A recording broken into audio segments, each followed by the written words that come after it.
Oke, Ibu Novita Tandri. Ibu Novita Tandri sendiri adalah founder of NCO Daycare. Jadi kalau Bapak Ibu tahu, daycare berarti ini adalah untuk mengasuh anak-anak. Jadi Ibu Novita Tandri itu dari dulu memang sudah berkecimpung di dunia dunia pendidikan, dunia kesehatan, terutama soal anak-anak. Beliau sempat peduli tentang ini. Bahkan katanya beliau itu sampai bela-belain buat yang ini nih, yang mana tadi ya, NTO Daycare ini benar-benar diperjuangin ya Ibu ya, bisa sampai ke Indonesia, bisa dibuka, bisa sampai di Jakarta bisa buka sebesar ini.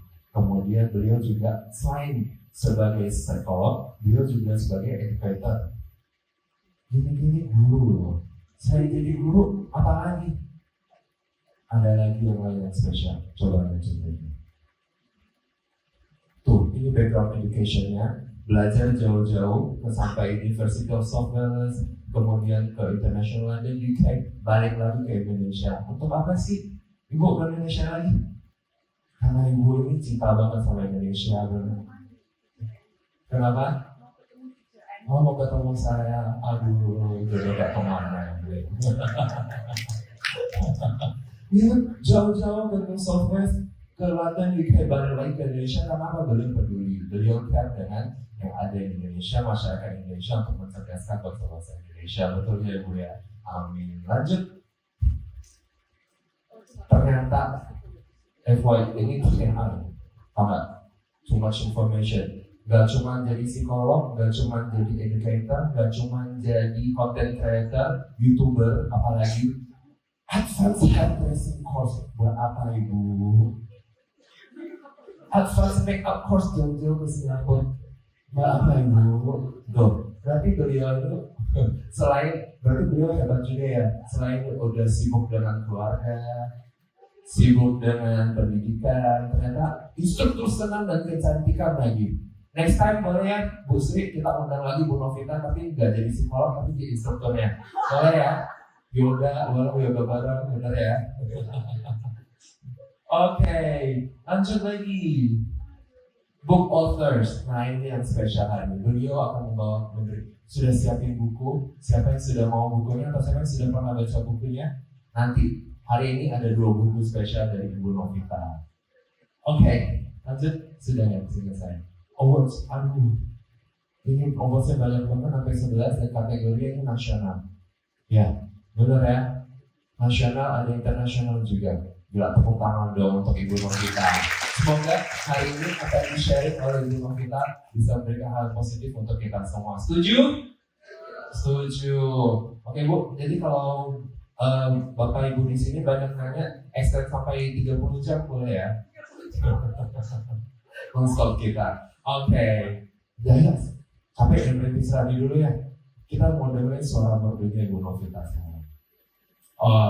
Selamat datang, silakan bergabung Ibu Novita Tandri. Tepuk tangannya dong. Ibu cantik ini.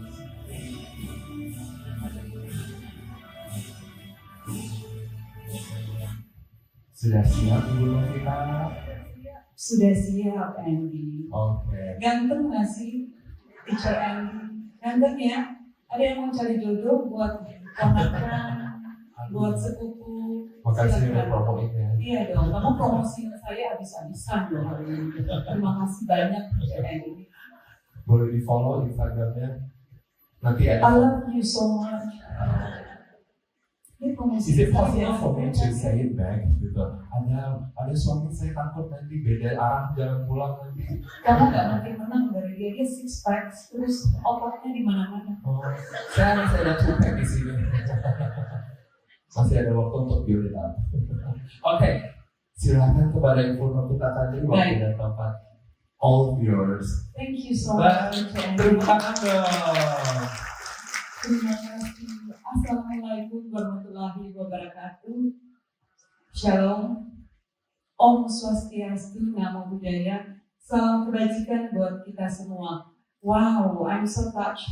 Hari ini begitu banyak orang tua, pendidik, dan juga teachers tentunya dari Bina Mulai yang hadir. Luar biasa. This is our first trip. ke Pontianak. Jadi anak saya, Jocelyn, ditemani oleh suami, mungkin berdiri sedikit, memperkenalkan diri, biar kelihatan sama ya. Jadi anak saya yang kedua dan suami hari ini, saya agak sedikit paksa untuk datang ke Pontianak karena Jocelyn tinggal di Amerika 7 tahun, baru balik, belum keliling Indonesia.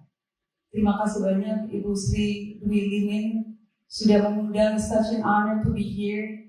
Really, I love Pontianak. Saya sudah makan bami kepiting Oki, oke, dan es krim Ani, bukan Angie. Saya bacanya Angie tadinya, Ani, oke. Ketua Pembina Harian Yayasan Pendidikan Bina Mulia Pontianak yang terhormat Ibu Sri Dwi Limin, Bachelor of Education, I believe this. Oke, Supervisor Kelompok Belajar dan TK Bina Mulia, Ibu Megawati Limin yang mungkin hari ini tidak hadir. Kepala Humas Yayasan Pendidikan Bina Mulia, Pak Weli Tanuwijaya. Yang terhormat Kepala SMA Bina Mulia, Ibu Janti, SEMM. Saya hanya menyebut namanya, saya nggak tahu orangnya yang mana. Terima kasih sudah mengundang. Kepala SMP Bina Mulia, Ibu Rosita Butar-Butar. Horas, Bu, Horas. Kepala SD Bina Mulia, Ibu Susanti, SPD. Yang terhormat Kepala Kelompok Belajar dan TK Bina Mulia, Ibu Nuri Kardian, SST. Kita berzoom ya Bu ya, sekarang kita ketemu offline. Terima kasih. Baik, saya dengan Novita Tanri, psikolog. Saya biasanya sukanya duduk, sukanya jalan maksudnya. Baik, saya turun ya Bapak Ibu. Karena biasanya kalau berada di atas, rasanya saya kok merasa lebih tinggi gitu ya. Saya ingin supaya kita benar-benar merasa sebagai selevel. Ibu Yulan ya, Ibu dari OCBC, Ibu Wiwi, terima kasih banyak sudah mensponsor. Speaker juga harus bisa menyebut sponsor-sponsor. Dia disponsor lagi Bina Mulainya. OCBC, tepuk tangan OCBC. Sun Education Group, yes. Lalu Rumah Sakit Mitra Medika Pontianak dan Binus University. Thank you so much. Baik, hari ini temanya Happy Parenting dengan tema pola asuh yang memengaruhi kesehatan mental. Saya lihat banyak sekali bapak-bapak yang hadir. Saya selalu suka banget, cinta banget kalau lihat bapak-bapak bisa duduk, mau belajar sama-sama tentang parenting, tentang pola asuh. Saya ingin ibu-ibu tepuk tangan yang meriah buat bapak-bapak yang hadir hari ini. Luar biasa loh, well done. Nanti kita kasih kesempatan bapak-bapak lebih banyak bertanya ya. Kesempatan untuk curhat tentang istri boleh. Ya, bagaimana istri bawel, ya seperti apa di rumah. Ya boleh curhat Pak. Khusus bapak-bapak hari ini gratis kalau mau konseling. Oke, ini tadi sudah dijelaskan. Oke, ini dulu. Ini tadi saya waktu disebutkan tentang skill saya sih, lewatin aja tuh semuanya. Kenapa? Karena malu. Terus tadi kata Ibu Sri, oh mami bisa malu ya katanya ya waktu disebutin semua skill. Sebenarnya saya bukan malu, cuma rasanya kok nggak perlu gitu. Saya yakin Bapak Ibu punya skills yang banyak. Saya quote and quote waktu kecil dipaksa sama mama, Kiasu kayaknya mama saya, one of the tiger mom. Anaknya setiap kali liburan nggak boleh santai. Jadi kalau ada liburan sebulan, setengah bulannya saya harus les rambut, les make up, les masak, les jahit, harus les. Karena dia bilang begini, nanti pada saat kamu dewasa, kuliah boleh tinggi-tinggi, tetapi terkadang di masa hidupmu, bekal pendidikanmu nggak pakai. Bisa, ada masa-masa sulit di dalam hidup. Tapi kalau kamu bisa masak, kamu bisa buka catering. Tapi kalau kamu bisa potong rambut, paling tidak kamu bisa potong rambut suamimu gratis seumur hidup. Uang belanja minta lebih tinggi, ya kan? Jadi suami saya nggak pernah masuk salon, saya potongin rambutnya. Tapi uang belanja saya nggak naik-naik. Itu berita sedihnya, ya Pak ya. Baik, ini setelah cap gomeng sudah bisa potong rambut. Lalu yang lain adalah make up. Make up juga sampai tahu make up artis. Dulu saya merasa tersiksa disuruh wear seperti ini. Tetapi sekarang nggak perlu ke salon, nggak perlu ke rambut, anak-anak bisa potong rambut sendiri. Oke, jadi salah satu skills yang paling baik adalah mengajarkan anak-anak punya multiple intelligence. Skills penting sekali. Oke, ini buku. Nanti Bapak Ibu berkenan bertanya. Nanti saya akan bagikan 10 buah buku buat yang bertanya. Ya, oke. Kita mulai dengan ini. Coba dibaca. Saya mau mulai dengan berita yang tidak begitu baik. Ini datang dari seorang ibu yang konseling dengan saya. Ini bisa dibaca. Dia mengecek Discord anaknya. Kalau dibaca di situ, halo Ibu Novita yang terhormat, sebelumnya kenalkan saya Bu. Nama saya Ibu dari anak beranjak remaja bernama. Pertama kali saya tahu Ibu dari seminar webinar yang diadakan dari sekolah anak saya tentang hybrid learning, dan ada pembahasan Ibu tentang Discord. Jadi saya mengecek Discord anak saya Bu, dan menemukan hal yang bikin saya hancur. Anak saya chatting menawarkan diri open BO ke laki-laki. Anak saya laki-laki, dan dia bilang di chatnya, aku open BO buat tambahan kuliah, tapi I'm not banci, katanya. Jadi anaknya ini usia 9 tahun. Bukan BO untuk menjual foto-foto tubuhnya lewat Discord, karena dianggap Discord ini orang lain secara online tidak mengenal dia. Open BO, mengirim foto-foto dia aja. Mulai dari bagian tubuhnya yang paling privat, penisnya, analnya, pantatnya, dan bagian tubuh lainnya. Dan dia mendapatkan uang dari sana. Orang tua nggak tahu mau ngapain, karena dia menganggap bahwa dengan mengirimkan foto, orang tidak akan tahu siapa dia. Dan ini mungkin buat sebagian orang tua tersentak, karena terkadang kita membiarkan anak-anak untuk menggunakan gadgetnya tanpa ada pengawasan dari kita. Oke, ini wake up call buat kita orang tua. 9 tahun adalah usia pertama bicara anak laki-laki maupun perempuan terakses dengan pornografi. Kayaknya pola asuh yang mempengaruhi kesehatan anak. Kayaknya sekarang kesehatan mentalnya mulai kayak dimulai dengan slide pertama ini ya. Baik. Kita bicara kesehatan.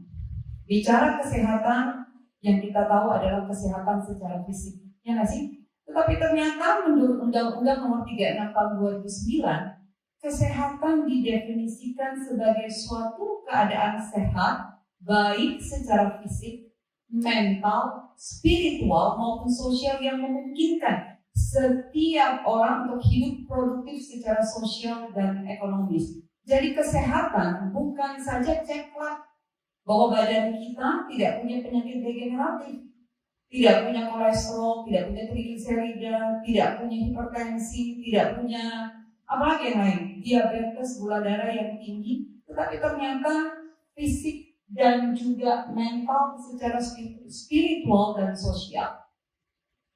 Mental kondisi batin kita berada dalam keadaan tentram dan tenang.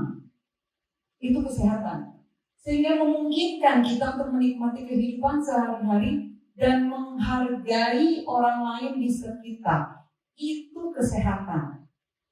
Selama ini kita menganggap kesehatan itu hanya fisik. Selama saya sehat secara fisik, nggak pusing, nggak ada penyakit, saya sehat. Ternyata enggak.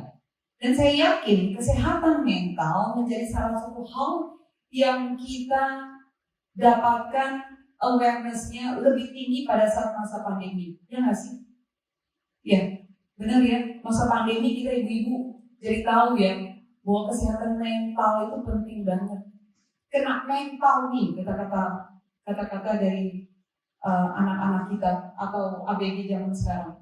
Mengapa mental health itu penting? Karena berkaitan dengan emosi, psikologis, dan keterampilan bersosialisasi. Sesi saya hari ini 1,5 jam, 45 menit untuk PowerPoint, 45 menit lainnya untuk Q&A. Tetapi kalau Bapak Ibu nanti banyak pertanyaan yang ingin ditanya, monggo, saya bisa perpanjang 15 sampai setengah jam. Karena saya yakin banyak sekali pertanyaan yang ada di kepala, bisa dipersiapkan dari sekarang, untuk nanti bisa ditanyakan. Bagaimana menjaga mental health? Ada beberapa di sini yang saya yakin kita semua tahu bagaimana untuk menjaga mental health kita. Yang pertama, diet, makanan yang dikonsumsi. Bicara tentang makanan, kami termasuk keluarga yang cukup, atau bahkan kalau buat kami sih cukup ya, menjaga asupan yang masuk di dalam tubuh kita. Nomor satu, kita nggak makan gorengan. Kecuali semalam, banyak oki. Itu yang pangsit gorengannya itu enak banget. Nggak apa-apa, sesekali ya. Terlalu enak soalnya. I can't say no. Oke, sesekali oke. Yang kedua, kalau tadi saya juga ditanyakan, nggak makan pagi. Kita nggak makan pagi.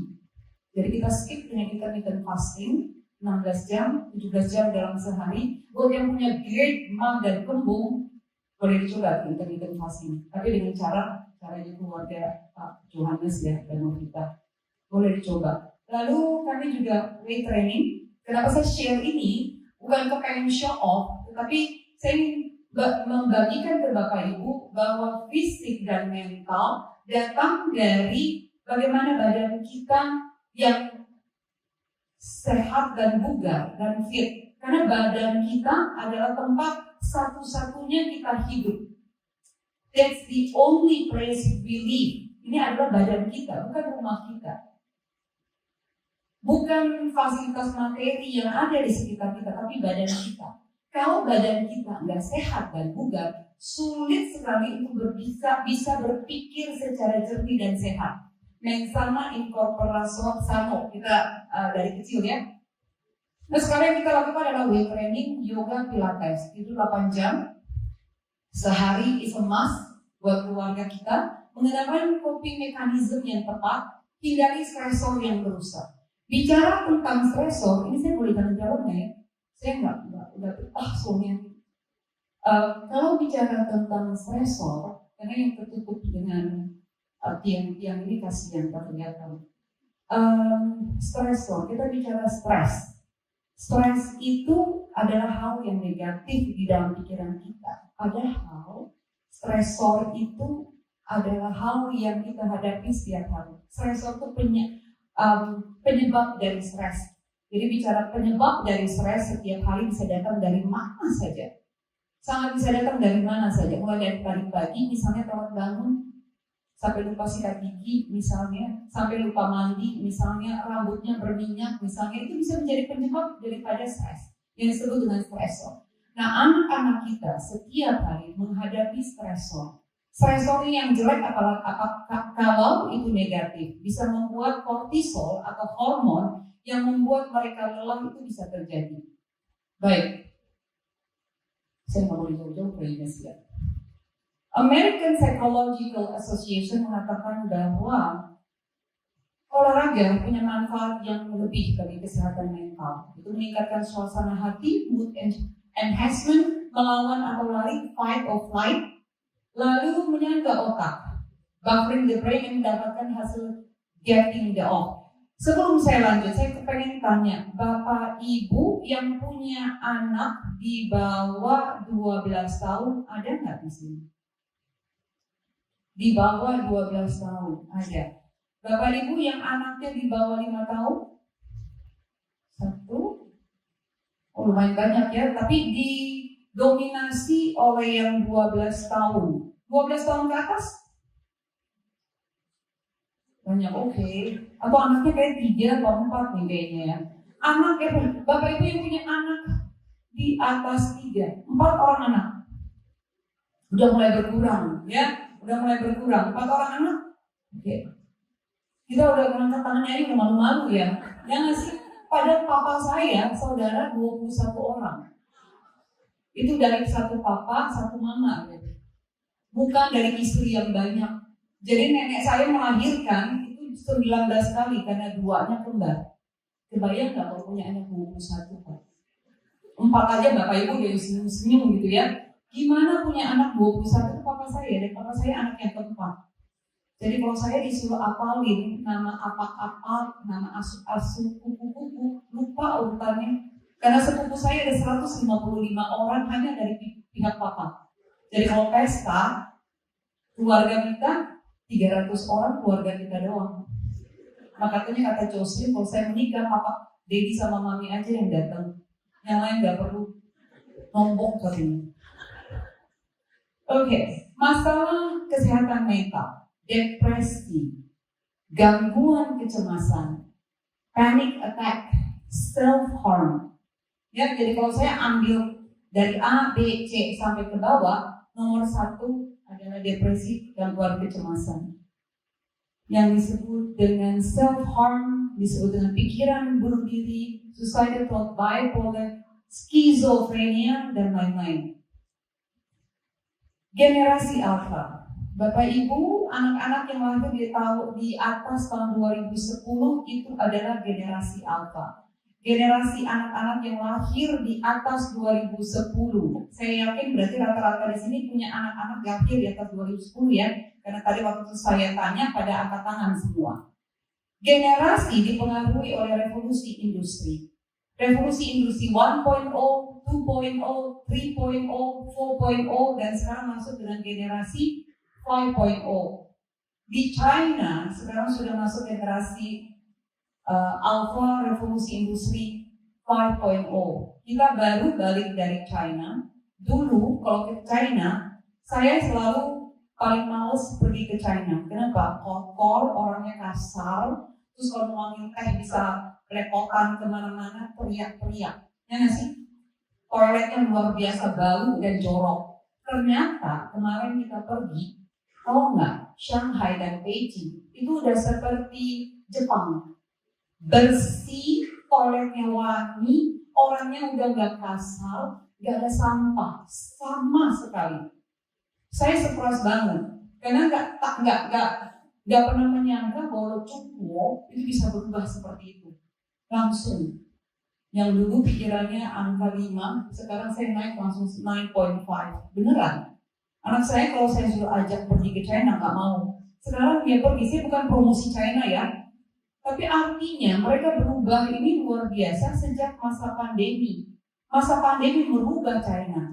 Benar-benar jalannya bersih, very hard for you to find sedikit sedotan aja nggak ada. Sampai ke gang-gang loh. Saya bingung. Dan bikin visanya lebih sulit daripada bikin visa untuk ke Amerika. Susah sekali sekarang masuk ke China. Dan di mana-mana tertangkap pegang senapan yang gede. Saya ingin bicara begini, revolusi industri 5.0, kalau Bapak Ibu pernah baca buku dari Yuval Noah Harari, anak-anak sekarang pada baca buku itu, Homo sapiens, Homo Deus. Dan dia bicara ini tentang masa depan. Bagaimana anak-anak di masa depan harus mempersiapkan dirinya. Yuval Noah Harari ditulis dalam buku itu, bagaimana membayangkan bahwa nanti operasi itu tidak perlu lagi dengan tangan dokter untuk hadir masuk ke dalam ruang operasi. Bisa dilakukan dari China, dari kota Pontianak, dan dokternya ada di Jakarta. Dengan segala macam teknik yang begitu baik dan begitu canggih. Tapi hati-hati waktu membaca buku Yuval Noah Harari ini. Satu, anak-anak ini kalau tidak memahami, lalu benar-benar jatuh cinta dengan penulis ini, dan Bapak Ibu tidak berada di dalam posisi menyetujui LGBTQ+, anak-anaknya bisa terpengaruh dengan bagaimana cara hidupnya. Dia seorang laki-laki dan dia punya istri. Ya, jadi waktu baca pengetahuannya, ditahu siapa authornya, siapa latar belakang dari penulis ini. Baik, generasi Alpha 2010-2025. Bagaimana mengenal mereka? Anak-anak ini kalau Bapak Ibu bicara dengan mereka tidak dengan data, tidak dengan research, tidak dengan jurnal, kita akan dianggap mitos. Saya ambil contoh, ada seorang anak usia 13 tahun, masa pandemi, minum es batu, minum air dikasih es batu. Biasanya kita kalau minum es yang dingin-dingin, lehernya lagi nggak enak, Kita biasanya nggak boleh kan anak-anak minum seperti itu. Bapak Ibu kalau anaknya lagi lehernya nggak enak, sakit tenggorokan, yang melarang anak-anaknya minum air es, saya boleh. Jadi kalau lehernya nggak enak, batuk, pilek, terus kita bilang nggak boleh makan es krim, nggak boleh makan yang dingin-dingin. Ayo jujur. Oke. Hampir semua ya, termasuk saya. Nah, anak ini waktu lehernya nggak enak, bapaknya bilang jangan minum air es dong. Kamu lehernya udah nggak enak kayak begini, kok minum air es sih? Terus anaknya bilang, kenapa emang? Apa urusannya air es? Itu cara ngomongnya kayak gitu, apa urusannya air es? Gak ada urusannya air es dengan sakit leher. Dia tuh sambil minum air esnya, terus dia bukain John Hopkins University punya research bahwa tidak ada korelasi antara virus yang penyebab daripada sakit tenggorokan dengan air es. Dia bukain research data dan jurnal daripada John Hopkins. Terus dia bilang, baca. Jadi sambil minum air esnya, es batunya dia masukin ke mulut, terus dia kunyah-kunyah. Kebayang gak sih kalau ini terjadi dengan orang tua yang ada di Pontianak? Kurang ajar banget kamu ya. Ini kalau dikasih tahu, dengerin. Papa ini diajarin sama engkong, sama kakekmu, sama eyangmu. Dari dulu, turun-temurun, gak boleh makan air es yang dingin-dingin kalau lagi sakit leher. Kata siapa? Dia kerakor-kerakor, bapaknya kesel. Ditampol mulutnya dipukul, tepi gelas, kena giginya somplak segitiga langsung di sini. Bayangkan, anak generasi alfa, penampilan adalah segalanya, tiba-tiba giginya somplak. Tahu nggak apa yang terjadi? Katana yang jadi hiasan di dinding dicabut sama dia. Dikejar bapaknya. Kalau katana nggak kayak samurai, kayak pedang, bapaknya mau ditebas. Keliling satu rumah. Kesannya kayak cuman es batu. Sekarang pertanyaannya, saya mau challenge bapak-bapak, angkat tangan. Saya kepengen tahu, kalau kejadian ini terjadi sama bapak-bapak, anaknya kayak gini, es batu, apa solusinya? Bapaknya pakai jaket bomber ini. Silakan Pak ke depan, kita sedikit relax. Kira-kira Bapak jawabannya apa? Silakan Pak. Siap-siap ya Bapak Ibu, saya bisa panggil dari depan juga. Pengen kita tahu. Kalau Bapak, anaknya usia berapa Pak? Pak siapa maaf? Darwin, kayak Charles Darwin ya. Pak Darwin, anaknya usia berapa Pak Darwin? Saya punya 2 anak, yang pertama putra, yang kedua putri. Yang pertama usia? Kelas 6. Kelas 6 SD. 12 tahun. Hampir mirip-mirip kan? Nah, yang tadi 13 saya bisa baca loh. Saya punya anak usia 12 tahun, kan saya panggil Pak Darwin. Yang kedua usia berapa Pak? Yang kedua, jangan bilang lupa ya Pak. jadi hampir lupa sih Bu. Jadi umurnya 9. Jadi 9 tahun. Sudah 12. Oke. Kalau anak pertama, Bapak larang minum air es. Terus dia kunyah-kunyah, dia keluarin John Hopkins punya research. Ibu sebelah ya? Istrinya di sebelah? Oh bukan, kamu datang sendiri kok Pak Darwin. Maaf Pak, bukan muridnya. Lalu dia kunyah-kunyah Pak Darwin. Yes. Terus dia pokoknya nggak mau dengar, dia kasih data ke Bapak. Kebayang yang gede namanya siapa di rumah? Nama anak ya? Nama anak Marcel. Gabriel yang Marcel. ada dalam kartu keluarga. Gabriel Marcel. Cocok ya, namanya Gabriel, cowok juga ya? Cowok. Oke, jawabannya apa Pak? Kalau kondisinya seperti yang tadi Ibu sampaikan, mungkin lagi sakit ya, sakit tenggorokan. Ya, memang sih sama ya tadi ya. Kebanyakan orang tua melarang anaknya minum es ya. Kata siapa Pak? Marah HP saya. Saya mau kasih lihat jurnalnya John Hopkins. Berarti saya harus emosi. Kata siapa? Ini, nggak ada nih. Urusan John Hopkins University itu ngomong di sini. Nggak ada korelasi antara virus dengan air es. Daddy Darwin. Ya, mungkin saat itu kita akan agak Ya, mungkin kita harus menghargai sih apa yang sudah didapat anak gitu ya. Terus dia minum. Dia minum. Ini air dingin sekali. Boleh dihampol nggak ya?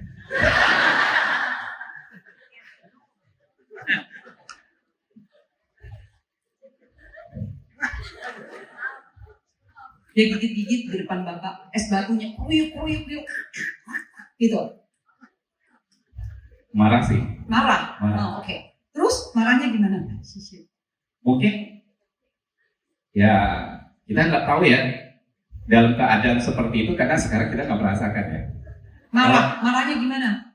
Kurang ajar kamu.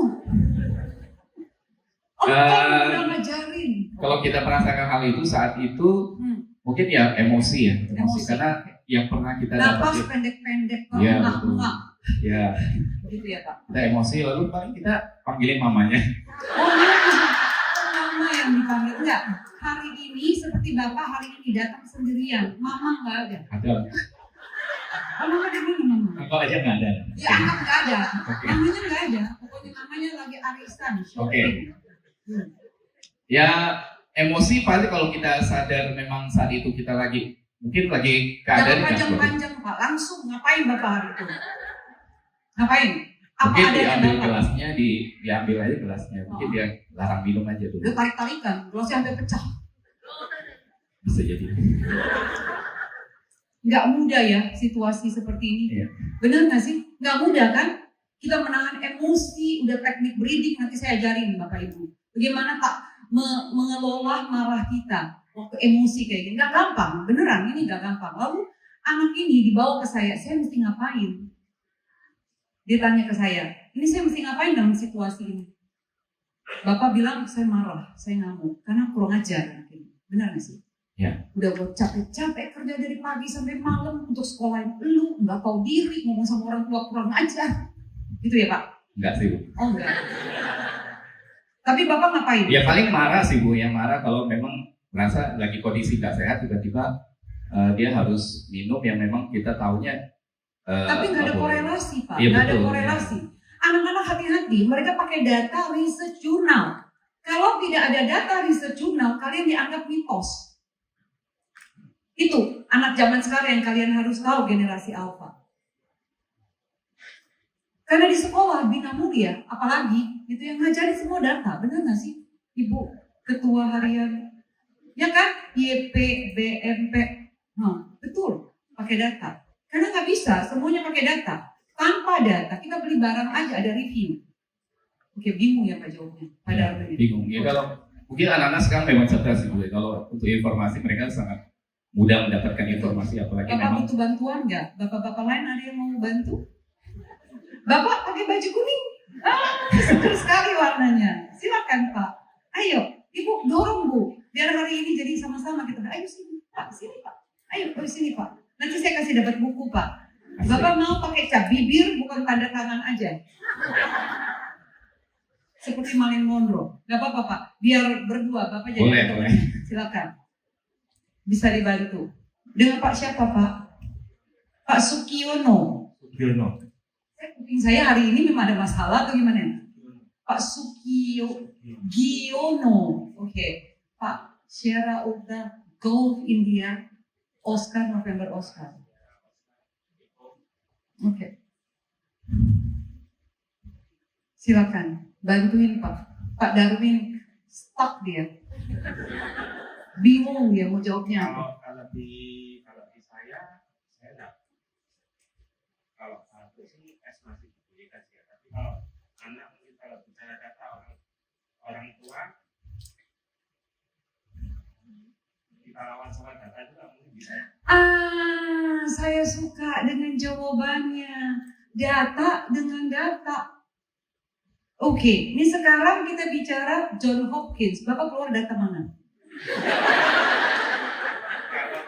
Karena kalau sama-sama bule, barat akan mirip-mirip. Ya.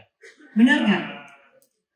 Saya Bapak sih apa nggak data? tahu ya, tapi kalau dari itu memang kayak minum RS tidak mempengaruhi batas. Tidak berhubungan. Betul.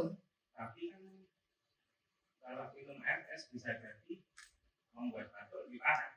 Oke. Tapi John Hopkins bilang nggak ada. Bapak pakai data siapa sekarang? Ya, nggak bisa. Nah itu hati-hati. Ini hati-hati. Data pengalaman orang tua berarti tidak ada sampel yang diambil. Ingat loh, pakai sampel loh. Mereka research itu pakai sampel. Jadi kalau data pengalaman empiris ngomong sama anak generasi alpha nggak masuk. Kalau ambil data udah bagus banget, silakan Pak. Kenalan dulu, terus habis itu duduk ke bangku masing-masing. Kenalan yang pertama Darwin Sugiono, silakan. Terima kasih Pak. Bagus pakai tepuk tangan untuk kedua bapak-bapak ini. Jadi pakai data, tapi data yang dibuka data budaya timur. Ambil medicine, herbal, tumbuh-tumbuhan, jamu-jamuan. Dan kita, orang Indonesia, terkenal dengan traditional herbs. Chinese juga seperti itu kan? Ya nggak, mau yang anget-anget. Buka data itu. Kalau sampai korek-korek nggak dapat, tenang, oke, nggak usah dilanjut. Oke, kasih PR ya, buat Papa Darwin, Daddy Darwin akan cari data yang menunjang hari ini. Kenapa? Empiris, pengalaman pribadi mengatakan bahwa kita nggak boleh makan yang dingin. Dan ingat juga, bicara dingin, karena kita datang dari tropical country, kita datang dari hanya 2 musim, panas, kemarau. Atau panas atau musim hujan. Nah, kebudayaan nggak boleh makan yang dingin-dingin, biasanya datang dari kebudayaan dengan 4 musim. Jadi kalau udaranya dingin, kita makan yang dingin, di dalam semakin dingin, jadi masuk yang hangat. Buka research ini, jangan marah, tarik napas, lalu cari research yang menunjang apa yang kalian percaya. Tetapi jangan ditunda terlalu lama terus lupa. Karena pada saat kita lupa, anak-anak akan menganggap bahwa kamu mah mitos. Apapun yang keluar dari mulut kita, mereka nggak percaya. Jadi you need to be very careful. Bagus banget, data lawan data. Generasi alpha, kalau kita lihat tadi, cenderung punya daya juang, etika, sopan santun, dan disiplin yang lebih rendah dari generasi sebelumnya. Bapak Ibu setuju nggak ini? Setuju ya? Dulu, kalau kita ngobrol sama orang tua, kita berani nggak natap mata mereka kalau mereka lagi marah? Kita nunduk, ya nggak sih? Sekarang anak-anak gini lihat mata kita. Terus kalau kita melotot-melotot, dia bilang, kenapa mah? Kelilipan. Kenapa matanya? Ya nggak sih, gede-gede. Nggak ada takutnya kita anggap. Ya nggak sih? Dan generasi alpha adalah generasi yang paling terdidik dari semua generasi yang ada. Pre-boomer, boomer, X, Y, Z. Alpha itu paling terdidik. Kenapa? Anaknya bukan 21 orang. Anaknya cuma 1 atau cuma 2. Paling banyak 3. Paling banyak Bapak Ibu tadi 4. Gak ada yang punya anak lebih dari 4 zaman sekarang. 3 aja udah banyak. Kewalahan kita. Anaknya Ibu Sri Dwi Limin hanya 3. Yang paling kecil udah dianggap kayak mainan ya, si Kenzo itu.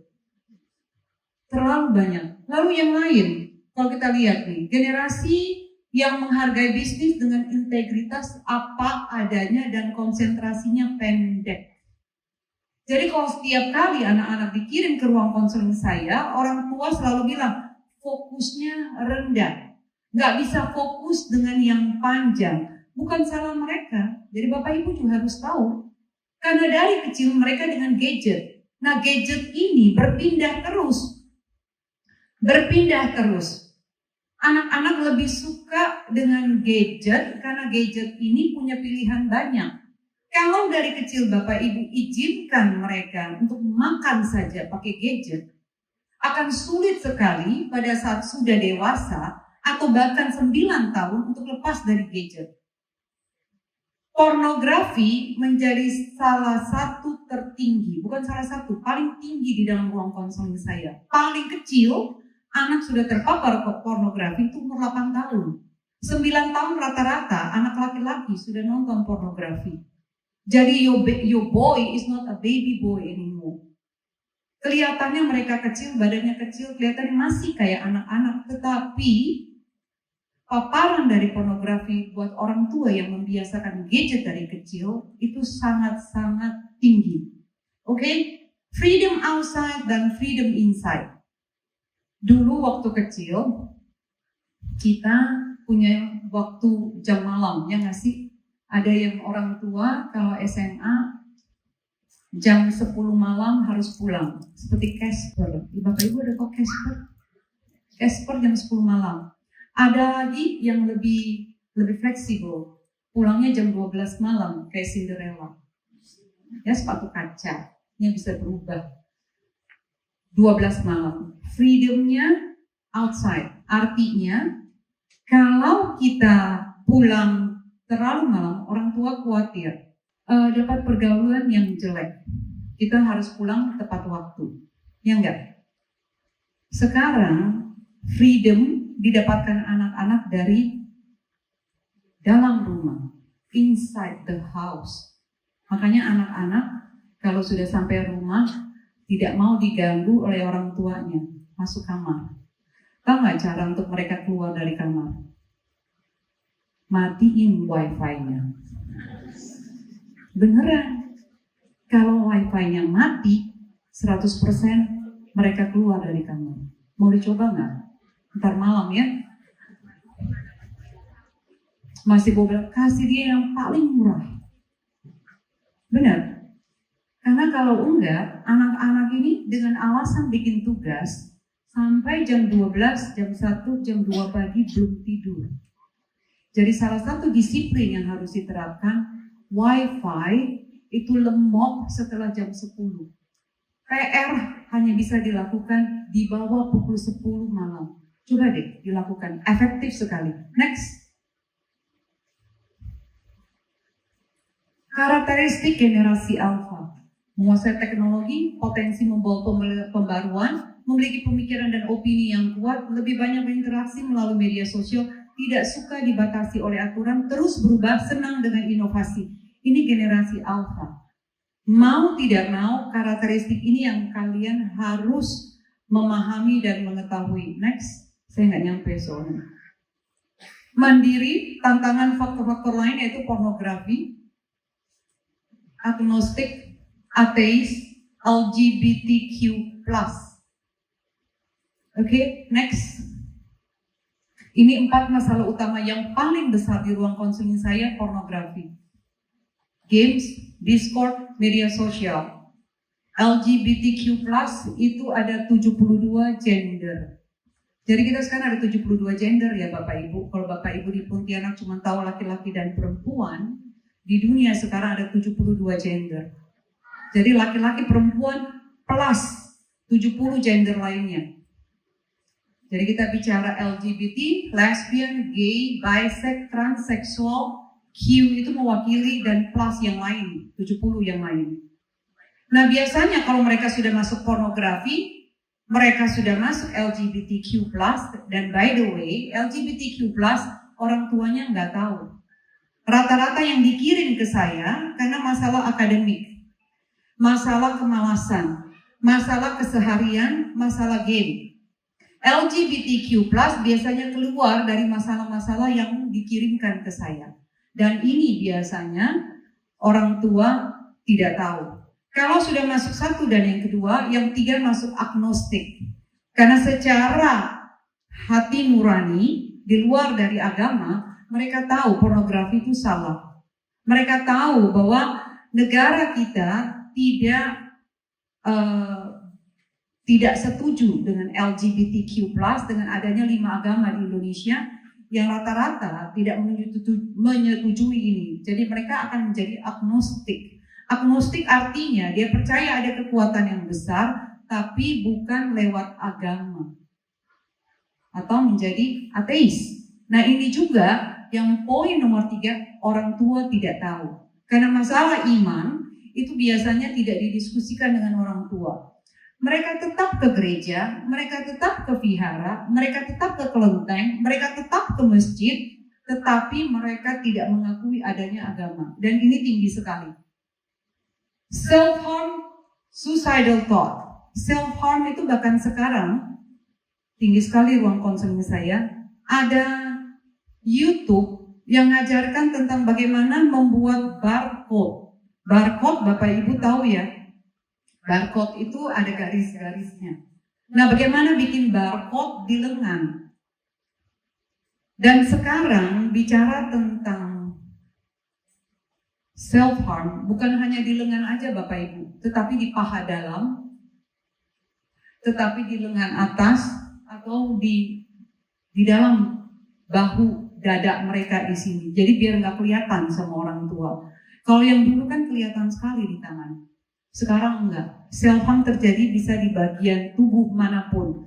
Tetapi bukan berarti Bapak Ibu pulang ke rumah, anak disuruh buka baju terus dicek semua ya. Ya, enggak kayak gitu. Oke, tapi saya ingin mengatakan bahwa suicidal self-harm itu terjadi seperti itu. Baik, tantrums. Tantrums adalah buku saya yang keempat. Bicara tentang tantrums, saya bagi dalam beberapa bagian. Tantrums yang pertama 2-4 tahun. Setiap manusia mengalami tantrums. Sebelum usia 5 tahun, tantrums harus selesai. Ada yang tahu tantrums itu apa? Ada yang tahu tantrums? Semua manusia, anak kita ngalamin tantrums. Mau sesuatu ngamuk, mau sesuatu teriak-teriak, mau sesuatu guling-gulingan. Karena tantrums memang dialami oleh semua manusia. Kenapa tantrums terjadi? Tantrums terjadi karena di usia 0-6 tahun yang disebut dengan oral stage. Oral stage itu anak-anak mengenal dunianya lewat mulutnya. Jadi kalau Bapak Ibu ingat waktu anak-anak masih kecil, segala sesuatu yang diberikan kepada mereka semuanya masuk mulut. Dia mau kenal dunianya lewat mulut. Jadi kalau punya bayi, jangan ditarik tangannya. Biarkan dia mengenal dunianya lewat mulutnya. Yang penting titernya, dikasih titer. Titer itu yang kayak karat itu yang buat gigit-gigit, bersih. Lalu tidak memegang tangan anak. Jadi kalau orang tua, pendidik yang berkecimpung di dunia anak, mereka tahu tentang oral stage ini. Biasanya bayi mereka nggak pegang jari jemarinya, mereka pegangnya lengannya, mereka pegang kakinya, karena mereka tahu usia 0-6 bulan kurang lebih ditarik sampai 1,5 tahun, anak-anak memasukkan segala sesuatu itu ke mulutnya, jadi tidak membawa germs. Nah, usia 0-6 bulan ini kenapa tantrums terjadi? Karena pada saat bayi masih kecil, pada saat dia kelaparan, dia kehausan, dia kepanasan, atau dia kedinginan, apa yang dilakukan bayi? Nangis, menangis teriak. Lalu orang pasti datang sekitarnya untuk mencari tahu dia butuhnya apa. Benar kan? Tapi begitu dia masuk di usia 1,5 tahun, dia udah bisa jalan, dia mau bereksplorasi, kita mulai mengatakan enggak, no, jangan, stop. Padahal di usia ini usia yang paling baik untuk otak berkembang. Kalau dia mau pegang HP, izin ya Bu, dia mau pegang HP, terus kita bilang, nggak boleh pegang HP itu, cicilan belum baik, belum selesai, masih 6 kali lagi cicilannya nanti jatuh pecah. Kita mulai melakukan larangan-larangan dan membuat anak frustasi. Lalu mereka tidak bisa menyampaikan apa yang mereka pikirkan dan mereka mau melalui kata-kata, karena yang keluar dari mulutnya adalah bahasa planet. Aku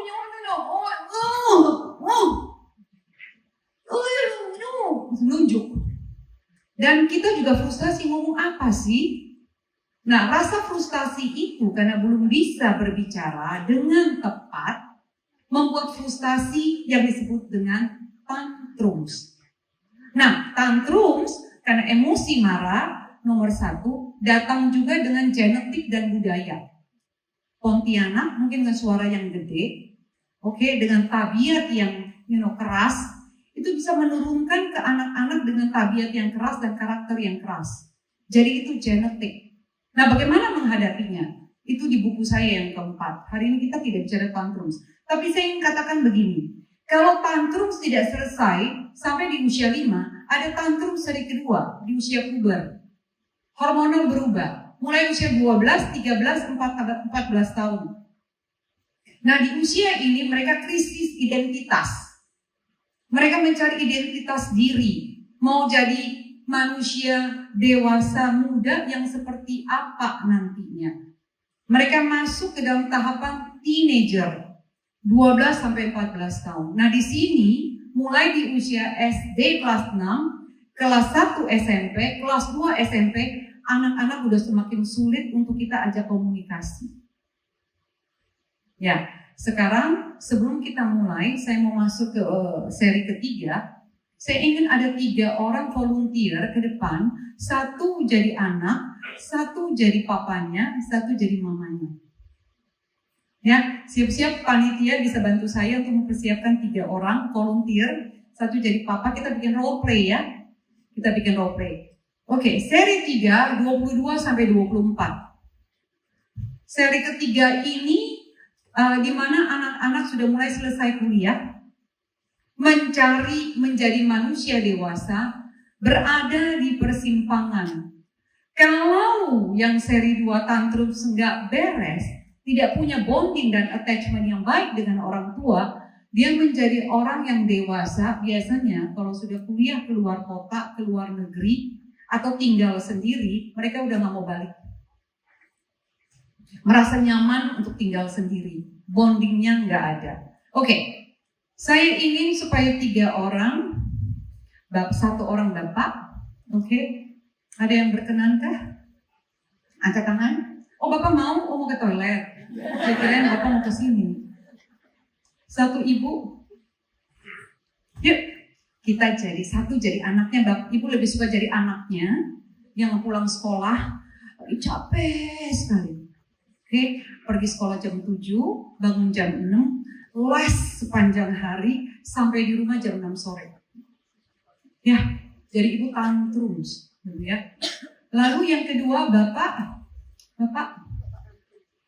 bukan. Ini bapak normal ya, bapak-bapak normal yang apa adanya, yang kerjanya kerja terus urusan anak adalah urusan ibunya.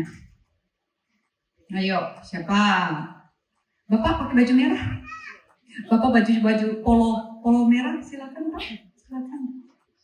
Lalu yang menjadi ibunya yang ibu-ibu kebanyakan, yang bawel, yang ngomel setiap hari. Oke. Silakan Bu. Ya, jadi kita punya 3 orang di sini. Ibu izin dengan Ibu siapa? Iva. Ibu Iva, Bapak? Willy. Pak Willy. Pak Willy, baik. Lalu dengan Ibu Iren. Ibu Iva pulang sekolah bawa ranselnya, capek banget hari ini pokoknya. Oke, pulang capek, ngeluh seperti anak ibu. Oke, kalau pulang tuh mukanya udah bete. Lalu ibu yang di rumah, tapi yang tipikalnya bukan ibu normal kebanyakan. Kayak ibu kerja seharian juga, capek juga sama. Bapak yang nggak mau tahu. Oke, cuek. Bapak yang cuek. Oke, silakan. Dari sana datang, pulang ke rumah, ibu di sini. Bapak ambil ngopi, gitu ya, sambil main gadget, gitu Pak. Gadgetnya mana Pak? Sambil main gadget aja Pak. Ambil main gadget misalnya. Silakan yang baru pulang. Jalan. Betul. Wajahnya ya, wajahnya. Mendalami, gitu, menjiwai gitu. Bayangkan wajah anakmu. Usia berapa anakmu? 6 tahun. Oh, oke. Capek. Lesnya banyak? Banyak. Oh, relate banget. Ayo, silakan Bu Iva. Ini temanya pulang ke sekolah, pulang dari sekolah. Pulang sekolah nyambung. Capek hilang, nggak usah les gitu ya. Iya, boleh. Betul. Ma, hari ini capek nih. Pulang udah sore, nggak usah les ya. Capek Ma. Waduh, kamu urus aja lah. Kalau udah capek, Mama juga capek. Sip, boleh ya Ma ya? Makasih. Beneran begitu. Ini dia makasih loh. Tiap hari kayak gini loh. Tiap hari capek. Tiap hari kayak gini. Rambutnya nol Bu habis itu. Nah, Iva kecil kayak gini nih. Ayo. Ibu-ibu normal. Ya ibu-ibu normal. Udah beres, mahal sekali. Bapaknya setengah mati kerja. nggak boleh kayak gitu. Istirahat dulu, sudah istirahat, boleh lanjut les. Capek mah, hari ini tuh banyak kegiatan, soal semua banyak, stres mah, capek mau istirahat kali ini. Ya, mama juga capek. Semua orang yang hidup juga pasti capek. Tapi kan bisa istirahat dulu. Sehari aja mah hari ini, nggak usah les lah, kan cuma sehari. Nggak bisa, harus les. Semua orang capek, bapakmu capek, aku juga capek. Tahu di rumah juga capek, ngepel, masak segala macam. Udah capek loh kerja. Kamu itu masih kecil-kecil, tugasnya cuma les doang sama sekolah, capek. Capek apa sih kamu? Itu kan capek porsi mama, bukan capek porsi saya. Porsi saya kan beda capeknya. Jawabin. Coba, ayo. Tepuk tangan. Ayo, tuh. Jawabin, anak 6 tahun nggak bisa jawab kayak gitu, coba.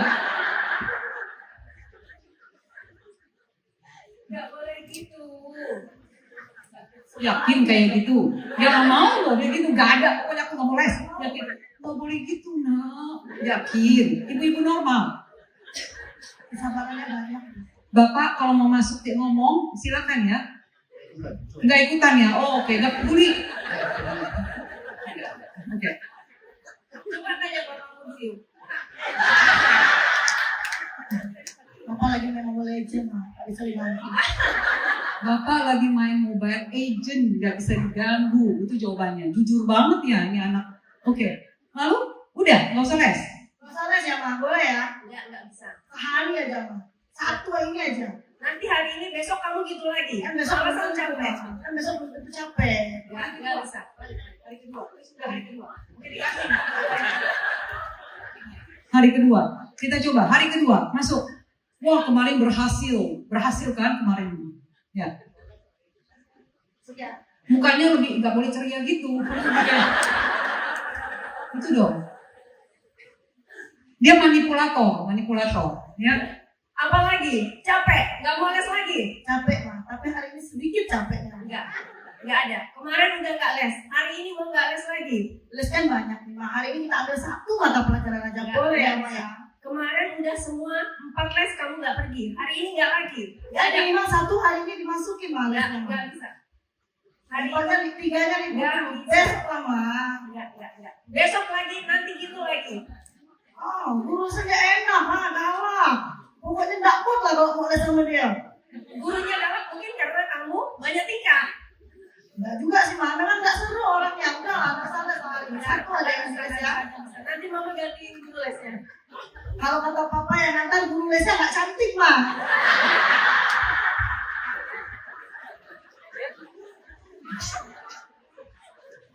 Papanya semangat nggak tahu les. Oh gitu. Papa mau bilang gitu. Marahin, cemburu. Ini sudah berasap. Berarti Papa sengaja cari guru lesnya yang cantik. Gak ada, saya nggak pernah gitu. Loh, Bapak kan waktu itu, Mbak di rumah. Bapak itu waktu itu kan bilang bahwa si guru lesnya si Ibu Indri itu cantik sekali. Aku dengar loh. ART, kompor. Berarti memang bener nih. Itu bohong. Pecah matanya. Oke. Ini tadi yang terjadi. Capek. Semua orang juga capek. Mama capek. Pikir tinggal di rumah nggak capek. Kamu kerjanya apa sih? Cuma belajar doang, les doang. Itu duit semua tau nggak? Setengah mati. Dulu kita nggak ada les kayak begini. Gitu kan jawaban kita. Ayo ngaku yang jawab kayak begini. Angkat tangan. Kalau nggak angkat tangan, bohong, dosa, masuk neraka. Ayo. Jujur. Semua orang juga capek. Yakin bu? Enggak. Capek. Ya. Ada yang jawabannya juga sama yang kedua. Semua orang juga capek. Kerja kamu cuma sekolah, belajar doang. Ayo, itu jawab kayak gitu siapa? Ayo. Nah, rata-rata ya, nggak ada yang salah. Karena itu bagaimana kita diajarkan. Tetapi tepatkah? Enggak. Oke?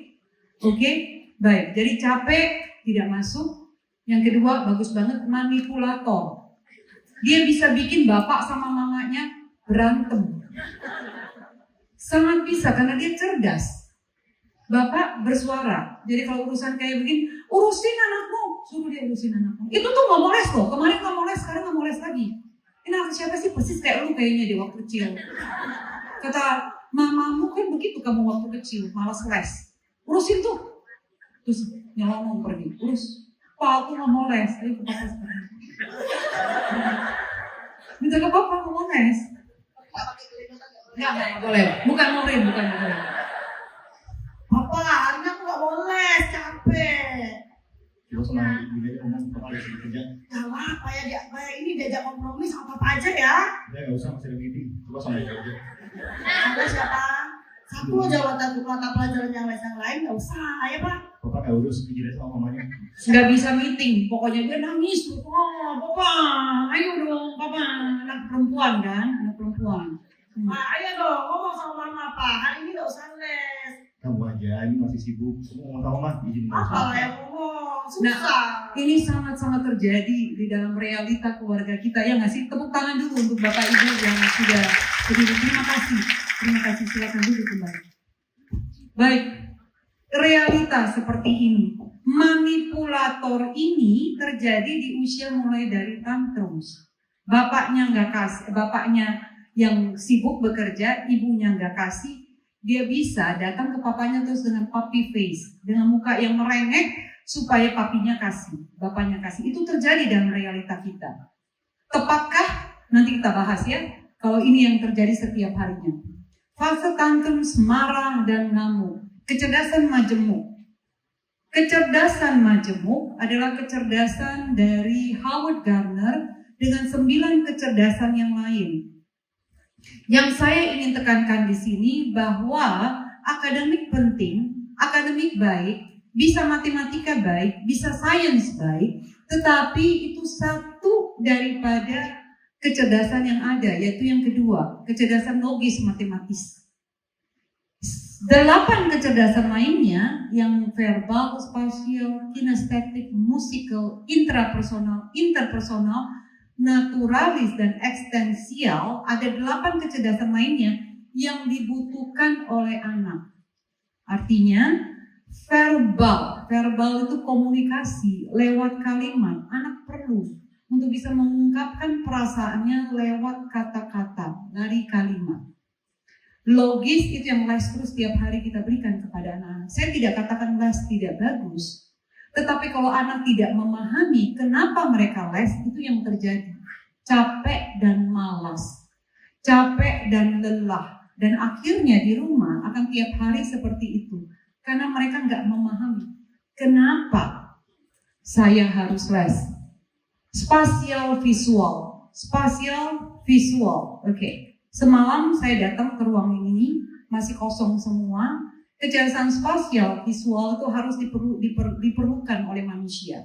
Waktu masuk, saya melihat, saya sudah tahu kurang lebih ada 340 orang yang akan hadir hari ini.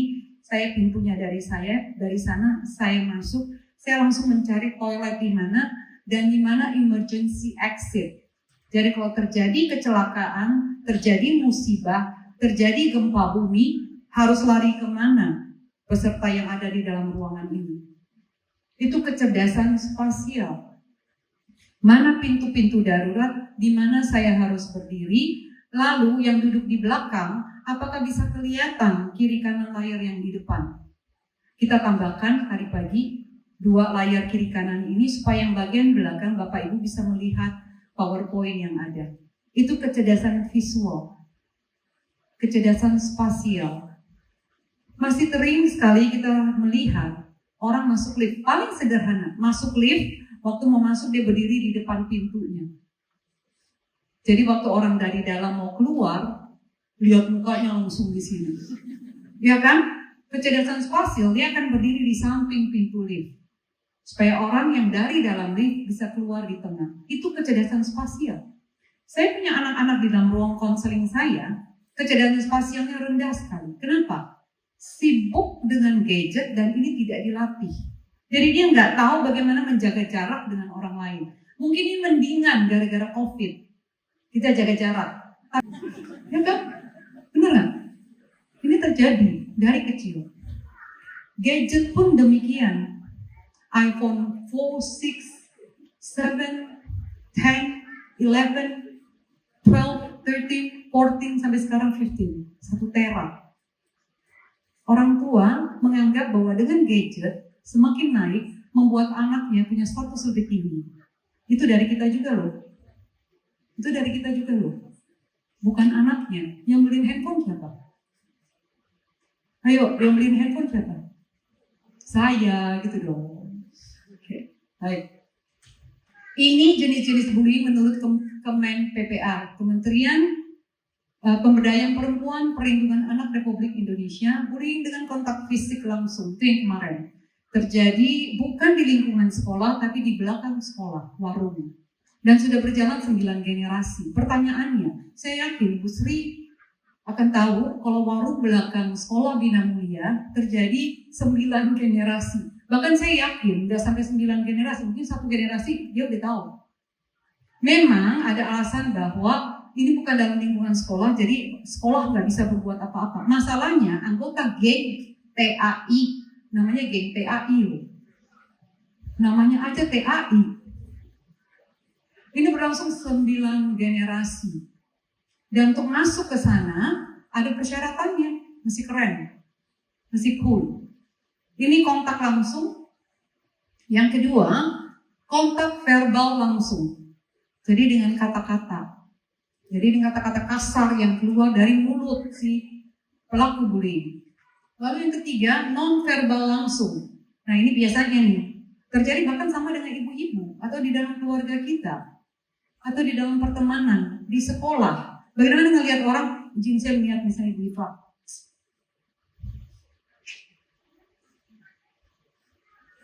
Bullying loh. Saya ngomong nggak? Saya nggak ngomong apa-apa. Tapi pakai ini loh, lirikan mata, lirikan.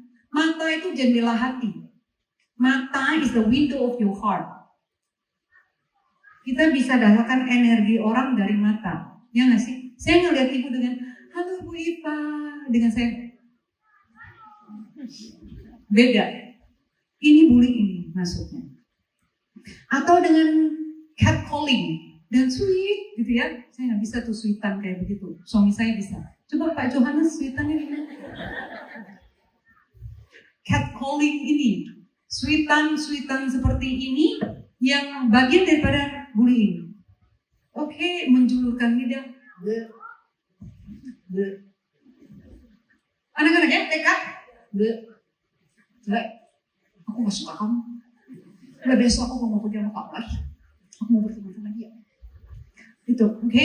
Menampilkan ekspresi muka yang merendahkan hingga mengejek. Muka, oke, anak-anak itu belajar mimik muka itu dari orang tua. Perhatiin geng. Kalau kita lihat anak kita selalu bilang kayak persis kayak bapaknya. Sisiran rambutnya pun sama. Karena anak itu cerminanmu. Lihat kaca tuh di kaca. Lihat Jocelyn, lihat kaca. Mirip. Anak itu cerminan orang tua. Lain? Non-verbal tidak langsung. Ini mendiamkan seseorang. Ibu-ibu kalau marah, diam aja. Suami nggak dilayani, di ranjang maupun di meja makan. Tuh. Tindakan mendiamkan seseorang. Ibu-ibu hati-hati loh, itu bullying. Bapak-bapak juga hati-hati loh, itu bullying. Mendiamkan tuh nggak bagus. Karena tidak semua diam adalah emas. Okay? Memanipulasi persahabatan sehingga menjadi retak, mengucilkan, mengabaikan sehingga mengirimkan blackmail, surat kaleng. Ini bisa dengan elektronik, bisa lewat sosial media. Ya, lalu cyberbullying. Cyberbullying termasuk dengan grup-grup WhatsApp. Kirimin foto orang, pura-pura salah kirim, maksudnya mau kirim ke orang, tapi orang udah terlanjur lihat, terus dia delete. Ada praktek-praktek demikian untuk menjatuhkan orang lain. Oke, foto lagi tidur gitu ya. Jadi mata kita gak karuan, ngoroknya keluar, sengaja diposting. Oke, itu cyberbullying. Dan biasanya orang tua dan guru ini tidak menyadari. Cyberbullying bisa sampai self-harm dan bunuh diri. Karena diposting dilihat semua orang. Termasuk praktek-praktek anak-anak mengeringkan bagian tubuh dia kepada pacarnya. Mulai dari kirim bagian betis, naik ke paha, ke payudara, ke vagina, atau laki-laki penis, pantat, anal. Dan kalau digabung semuanya secara AI, itu tahu bagian-bagian dari bagian privasi anak-anak kita. Dan akhirnya di blackmail. Jadi yang terjadi di dalam ruang konseling saya, anak 13 tahun pacaran dengan temennya yang dia baru kenal dari online. Pacaran 6 bulan dari masa pandemi, setiap hari ditemenin sekolah. Dibuatkan PR, pokoknya dia mantengin sambil dia sekolah. Jatuh cinta, karena mulai dari dia bangun sampai tidur lagi, si laki-laki ini nemenin. Ngakunya 17 tahun. Mereka pacaran. Mengirimkan karena sudah nyaman, dia kirimkan mulai dari langsung payudara dia. Setengah di kamar mandi. Lalu bagian tubuh lagi yang lain. Dan akhirnya foto telanjang, utuh. Mulai dari sana, dia mulai di blackmail, minta uang sampai akhirnya jumlahnya itu uang jajan dia semua. Cukup gede, hampir 20 juta. Saya bingung, untuk anakku punya 20 juta 13 tahun. Nah, begitu ketahuan, bapaknya cari tahu, dalam setengah jam, sebenarnya orang kita ya di Indonesia, kalau kerja, itu canggih loh, setengah jam aja bisa tangkap loh pelakunya, kalau mau kerja. Dalam setengah jam, orang ini tertangkap. Tahu nggak usianya berapa? 38 tahun. Tahu nggak kerjanya apa? Saya bukan merendahkan pekerjaan seseorang, tetapi dia adalah buruh kasar bangunan. Dan anak ini salah satu datang dengan strata status sosial yang tinggi. Jadi kerjain gitu loh dengan orang 38 tahun. Tahu nggak? Dia udah tahu 38 tahun bukan 17 tahun. Anak ini tetap jatuh cinta. Benar-benar jatuh cinta. Ngamuk, patah hati, nangis, nggak mau sekolah lagi. 38 tahun loh. Padahal menurut kita cuma 6 bulan. Tapi jangan lupa, 6 bulannya setiap hari. Jadi hati-hati, ajarkan anak-anak bagian tubuhmu yang ditutupi oleh pakaian. Oke, saya lebih suka lagi kalau dengan teman-teman kita yang di Muslim. Ketutup semua dengan hijab. Tapi kalau kita mungkin yang tidak pakai hijab, ajarkan yang ditutup oleh pakaian itu payudaramu, vagina. Jangan pakai kata kue apem untuk vagina, burung untuk penis. Burung bisa ada sayap, ada paruh, bisa terbang. Burung penis nggak bisa terbang. Burung bisa terbang, penis nggak bisa terbang. Oke, jadi hati-hati bicara dengan anak-anak. Pakai bahasa Latin. Karena kalau bapak ibu pakai bahasa-bahasa kiasan, anak tidak tahu bahwa bagian tubuhnya itu penting dan tidak boleh disentuh oleh orang lain. Tidak boleh disentuh, tidak boleh diraba, kecuali oleh orang tua. Karena 90% kasus pelecehan seksual dan kekerasan seksual datang dari orang yang dikenal bahkan dekat dengan anak. Lalu satu lagi, mungkin kita sudah tahu nih semua. Oral, mulut, diajarkan kepada anak hanya untuk makan dan minum. Karena yang sekarang terjadi dengan oral seks, anak disuruh menggulung, suruh mengisap. Jadi ada anak 4 tahun ruang konseling saya. Kita yang punya anak 4 tahu bagaimana kalau anak ngumpul waktu kecil-kecil, teriak-teriak, main, bikin kepala pusing. Bener gak sih? Kalau kita mau kerja, dia lari-larian semuanya gitu. Nah, anak ini, waktu lari-larian, usia 4 tahun, mamanya bilang, jangan teriak-teriak dong, pusing. Mama lagi sakit kepala, pusing. Tahu gak anaknya bilang apa? Oh, mama sakit kepala, pusing. Buka celananya aja, sini aku jilat-jilatin. Anak 4 tahun. Mamanya bilang, maksudnya apaan? Ternyata anak ini bukan saya bikin kreasi sendiri ya. This is my cup. Saking sensitifnya mati loh mata ini.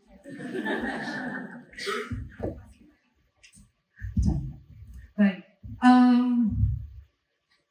Selama 1 tahun anak ini ternyata dia cerita kalau Om supir, anaknya tanya, Om supir, kalau kepalanya pusing, sakit kepala, dia suruh aku isap-isap burungnya. Lalu setelah itu sakit kepalanya hilang. Ada bekas nggak? Nggak ada. Oral seks nggak ada bekas.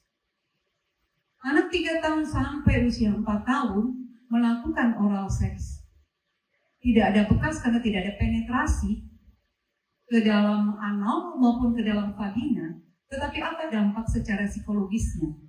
1 tahun penuh. Sampai sekarang anak ini sudah belasan tahun usianya belum bisa.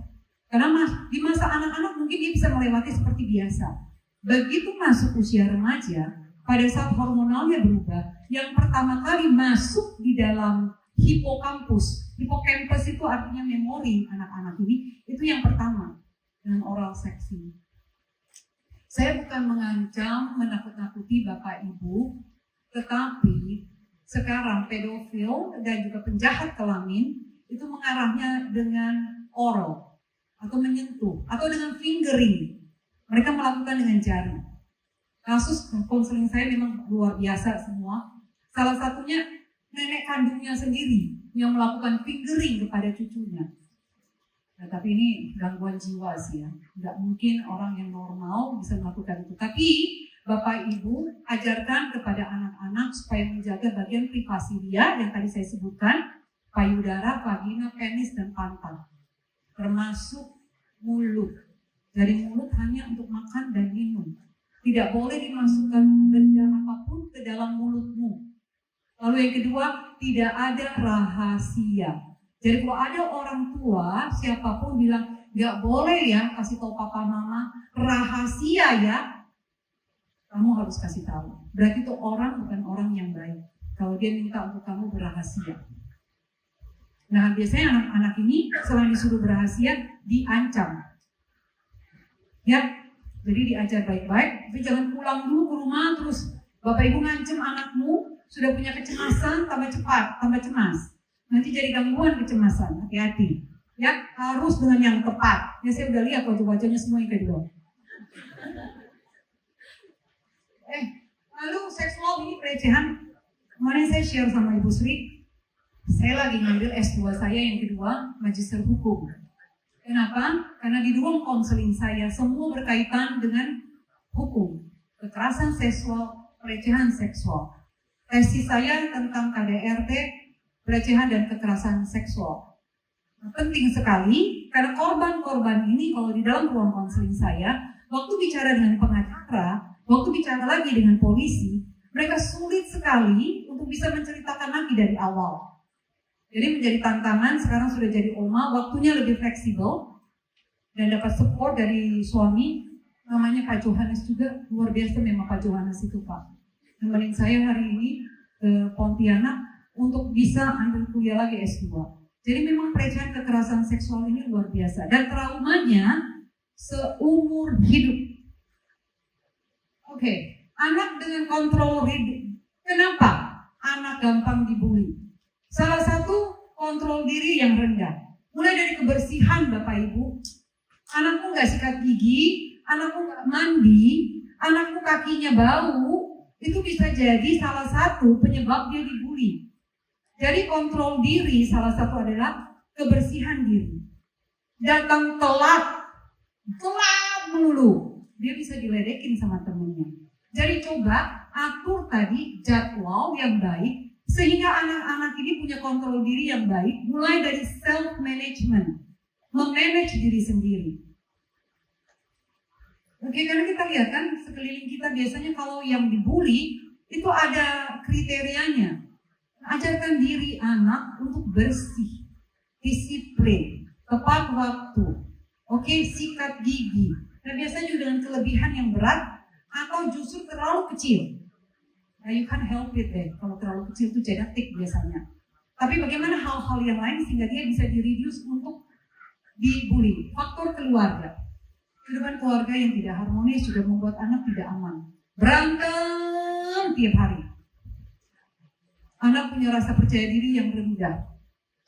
Pergi ke sekolah, malu, takut, dan cemas. Supporter. Jadi ada faktor eksternal, supporter. Biasanya bullying terjadi di dalam kasus-kasus seperti David dan juga anak dari Vincent Rompis karena ada supporternya. Ya, yes, ayo, kamu keren. Masih didorong. Jadi ada faktor eksternal yang membuat dia di saat dimana remaja peer pressure. Jadi mereka sekarang bukan lagi ke kita sebagai orang tua, tetapi ke teman-temannya. Apapun yang kita katakan, kalau tidak kuat di masa kecilnya, sudah masuk dengan hal-hal bukan value dari orang tua, teman menjadi begitu pentingnya. Pendapat teman begitu pentingnya. Apa yang dikatakan temannya begitu pentingnya. Itu yang disebut dengan peer pressure, tekanan menjadi remaja. Oke, jadi kalau dapat faktor eksternal ini akan komplit mereka. Kebijakan sekolah, ini juga kebijakan sekolah. Saya pikir kebijakan sekolah yang ada di Bina Mulia sangat ketat sekali mengenai bullying ini. Nah, bullying ini menjadi satu hal yang harus disikapi dengan serius. Gak boleh dianggap main-main. Tetapi orang tua juga tidak bisa selalu menyalahkan sekolah. Kenapa? Saya independen ya di sini ya. Saya bergerak di bidang pendidikan, yes, tetapi saya lebih kepada ke daycare dan PAUD, di mana bullying kecil sekali terjadi. Tapi saya berdiri di sini sebagai orang tua. Anak saya yang kedua, Jocelyn, yang sekarang jadi psikolog juga, waktu kecil, mohon maaf, izin Jocelyn untuk share pengalamanmu ya. Terima kasih. Dia udah kenyang deh kalau saya ngomongin tentang dia. Jadi waktu kecil, dia berusia 6 tahun, pulang sekolah nangis karena dibully. Jadi dia didorong penuh dengan lumpur, kepalanya mau diinjek. Pulang nangis. Bapaknya six pack, bapaknya taekwondoin. Anakku dibully, gitu ya. Tapi sebelum bapaknya tahu, saya dulu yang hadapi. Apa yang saya lakukan? Anak saya dibully. Saya begini berpikirnya, kalau saya ke sekolah, saya lapor sama gurunya, saya lapor dengan kepala sekolahnya, ngamuk di sekolah, kenapa bullying ini terjadi, tidak akan membuat anak kita kuat. Jadi ajarkan skills anak untuk menghadapi pembuli. Karena bullying terjadi dimanapun Bapak Ibu. Beres TK ada SD, ada SMP, ada SMA. Di lingkungan masjid, pengajian, sekolah minggu, dimanapun terjadi bullying. Jadi saya saat itu waktu dia dibully yang gede enggak, karena dia laki-laki tinggi besar badannya dan dari kecil super pede gitu. Jadi dia nggak ada masalah dengan bullying. Kalau yang kecilnya super feminine, very girly, lesnya tau apa? Ballet. Jadi pakai tutuping gitu. Ya kan tutuping gitu. Saya bilang aduh ini anak. Memang sangat sensitif sekali, bisa terasa. Bahkan sampai sekarang terkadang masih bisa keluar sesekali. Saya bilang begini, Joe, panggilan dia Joe. Oke, mami gak akan ke sekolah, gak akan lapor guru, gak akan komplain. Tapi mulai hari ini, baletmu berhenti. Kamu lesnya taekwondo. Serius, saya suruh les taekwondo. Kenapa? Taekwondo penting banget. Bukan taekwondo aja ya, bisa martial art lainnya. Bisa teknik bela diri yang lain, pencak silat ke, karate ke, name it, aikido, Brazilian Jiu-Jitsu, apalagi MMA kalau sudah punya 2 atau 3 ilmu bela diri. Anak-anak diajarkan untuk leadership, anak-anak diajarkan untuk disiplin, anak-anak untuk diajarkan menjadi pemimpin buat anak-anak yang baru masuk dengan bel putih. Anak-anak berlatih gaya juang. Jadi mulai dari 6 tahun dia les sampai SMA.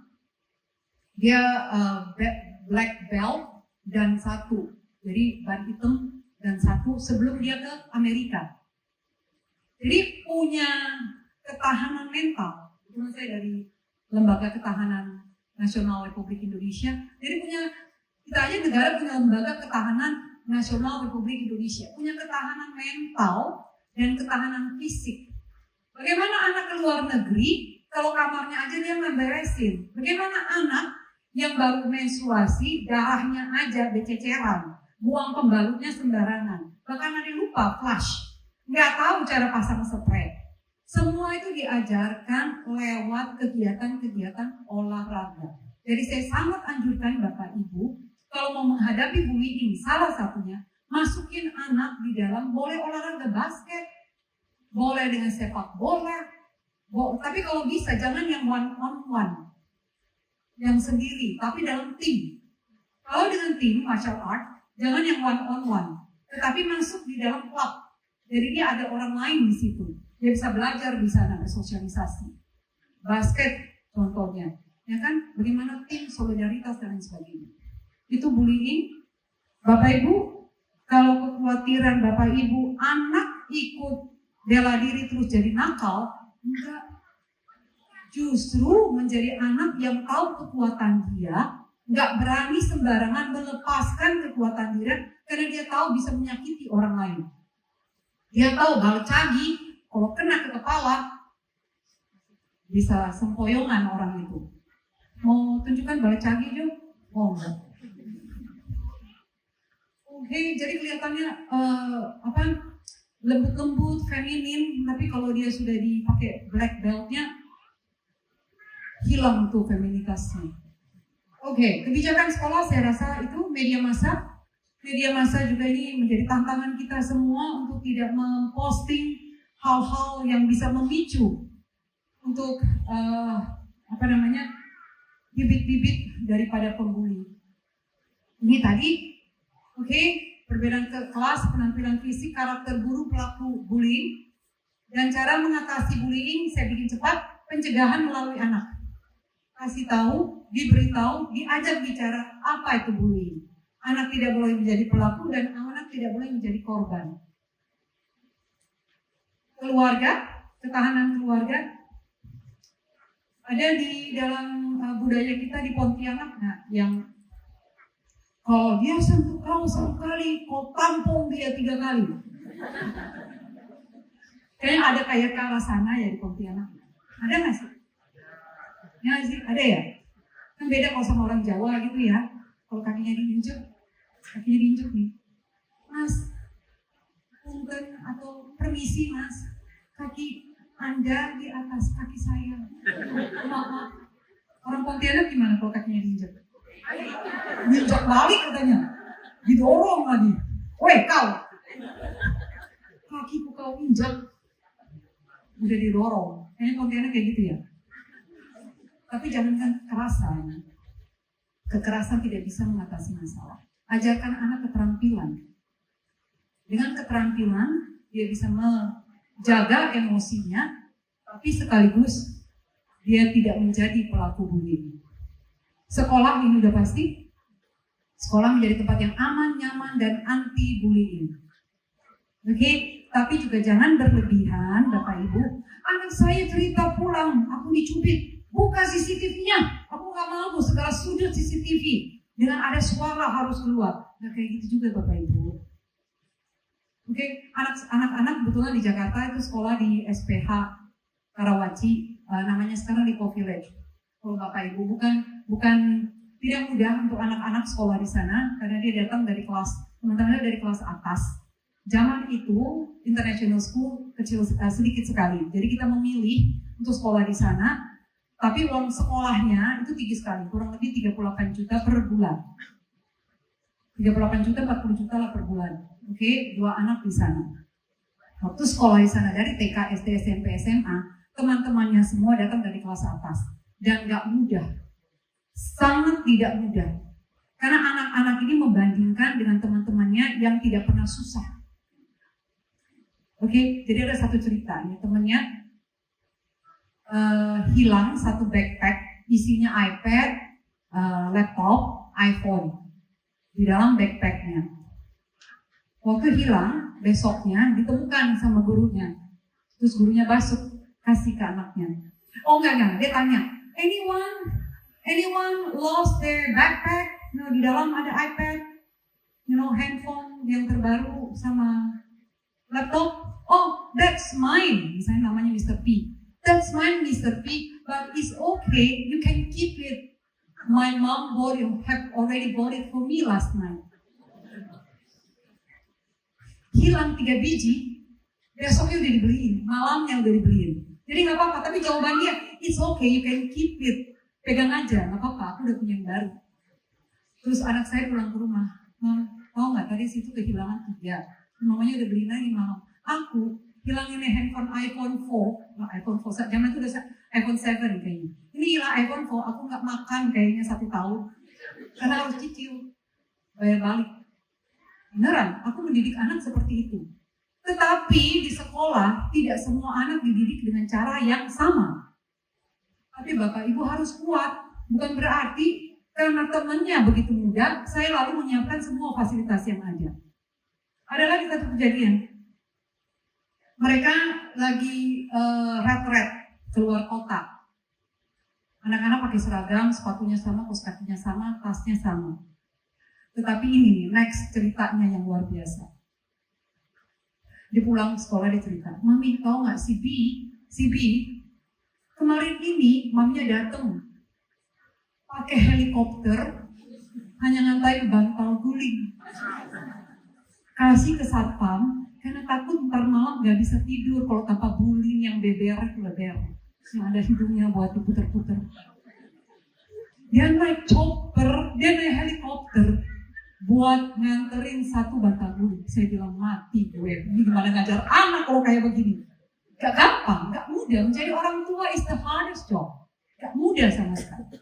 Tapi kita harus bisa menyesuaikan. Beruntungnya selama sekolah di sana, anak saya yang 1 lahir Juni, yang 1 Januari, 3 Januari, yang 1 27 Juni. Liburan. Jadi kalau ulang tahun, gak usah rayain. Mabok ngerayain ulang tahun di sana. Oke, ini lalu jam masyarakat tentunya rehabilitasi. Kalau di luar negeri bullying itu rehabilitasi. Kita di Indonesia rehabilitasi masih alkohol dan narkoba. Tanda-tanda anak terkena bullying. Ini Bapak Ibu. Sering tidur larut malam, bahkan tidak tidur sama sekali. Ini gangguan tidur yang terjadi. Mereka sulit untuk tidur. Nah biasanya kalau orang tua yang memahami anaknya, tahu perubahan ini. Sakit kepala, sakit perut, nggak mau ke sekolah, ajak bicara. Dikorek apa yang terjadi. Tapi hati-hati dengan anak yang seperti tadi ya, Ananda Iva ya, manipulator. Oke? Manipulator. Hati-hati, ada anak yang udah kayak Ananda Iva. Ya. Oke, yang kedua, nilai mata pelajaran. Biasanya bagus, terus tiba-tiba declining, menurun. Tidak makan, tidak minat makan, pendiam, dan mudah tersinggung. Oke? Pelecehan seksual dan kekerasan seksual juga sama. Ada anak di dalam ruang konseling saya umur 9 tahun terjadi pelecehan seksual dari vagina dan anal di dalam rumahnya sendiri oleh guru lesnya sendiri. Amazing. Saya bingung sekali, itu terjadi 2 tahun, kok orang tuanya nggak tahu. Kalau terjadi penetrasi dari vagina, apalagi dari anal, duduk aja kan sakit. Benar nggak sih? Waktu mandi aja sakit. Kok orang tua nggak tahu perubahan dari wajah anaknya itu? Anak itu tiba-tiba diam, cari tahu. Jangan dibiarkan terus-menerus. Oke, tidak pernah menarik diri dari pergaulan, muncul ketakutan terhadap lawan jenis, tidak pernah membicarakan soal pertemanannya, sangat protektif dengan HP, gadgetnya, krisis percaya diri, gaya perkalian berubah, sering minta uang dengan alasan macam-macam, biasa dipalak, dan luka memar di bagian tubuh lainnya secara tiba-tiba. Kalau Bapak Ibu anaknya ikut taekwondo biasanya memar semua karena latihan nendang. Itu bukan dibully, ya. Oke, pahami dulu bullying, ini cara membicarakan, lakukan pencegahan, komunikasikan langsung. Hukuman ini ada, kalau kita lihat peraturan Menteri Permendikbud nomor 82 tahun 2015, itu kita bisa lihat ada Undang-Undang nomor 11 tahun 2008, paling lama 6 tahun, denda maksimal 6 miliar. Tetapi yang paling mengerikan adalah tentang bullying, sanksi sosial. Netizen itu luar biasa. Saya ditunjuk dari Mabes Polri di tahun 2022 untuk jadi psikolognya Ibu Putri Sambo. Saya juga kenal. Pada saya ditunjuk. Oke, saya diminta untuk handle Putri Sambo dan 4 anak-anaknya. Saya juga kena dibully. Padahal tugas kami sebagai psikolog sama dengan dokter. Orang yang narapidana mau jadi pekerjaannya apapun, tugas kita adalah menjalankan profesi kita. Tetap saya juga kena bully. Gak mudah memang hidup di dalam dunia ini. Kita harus tahu bagaimana cara menghadapi bullying. Anak perlu didengar. You need to listen to your children. Pasang kuping, pasang mata. Tuhan ciptakan 2 mata, 2 telinga, dan 1 mulut. Artinya terkadang jangan suka marah-marah ibu-ibu, jangan suka ngoceh di rumah, jangan terlalu suka cerewet. Kadang-kadang you need to hear, you need to listen. Yang kedua, anak perlu dipercaya. Biasanya di dalam bullying, pelecehan seksual, anak dianggap halu. Ah, kamu mengada-ngada. Mana mungkin sih om kamu orang baik begitu? Aktif lagi di dalam pengajian, aktif lagi di sekolah minggu. Guru sekolah minggu loh. Tak mungkin lah dia.